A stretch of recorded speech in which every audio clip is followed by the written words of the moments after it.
আপনি এভাবে মানে যে পৈশাচিকতা দেখিয়েছেন আসলে এটা মানে কোন ধরনের সেটা কি বলবেন? যে আপনি স্টাম দিয়ে যেভাবে পিটিয়েছেন, সাপকে যেভাবে পিটিয়ে মারে আপনি সেভাবে একটা মানুষকে পিটিয়েছেন। ভাই এখন এখানে কথা হচ্ছে আমার ফোন, আপনি একটা ফোনের জন্য আচ্ছা আপনি নিজে বলেন যেভাবে মারা হয়েছে গতকাল।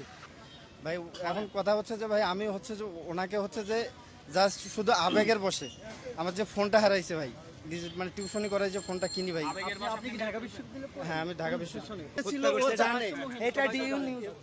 আপনারা দেখছেন যে একজন মানুষ আসলে তাকে এই মুহূর্তে শাহবাগ নিয়ে যাচ্ছে। আসলে আমরাই বুয়েটের সামনে থেকে আপনারা দেখছেন যে ঢাকা বিশ্ববিদ্যালয়ের শিক্ষার্থীরা তাকে এই মুহূর্তে ধরেছে বুয়েটের সামনে থেকে। সেই ঘাতক কিন্তু এখন ঢাকা বিশ্ববিদ্যালয়ের শিক্ষার্থীদের হাতে আটক রয়েছে। আমরা এই মুহূর্তে রয়েছি বুয়েটের সামনে। আপনারা দেখছেন যে সেই ঘাতককে কিন্তু ঢাকা বিশ্ববিদ্যালয়ের শিক্ষার্থীরা ধরেছে।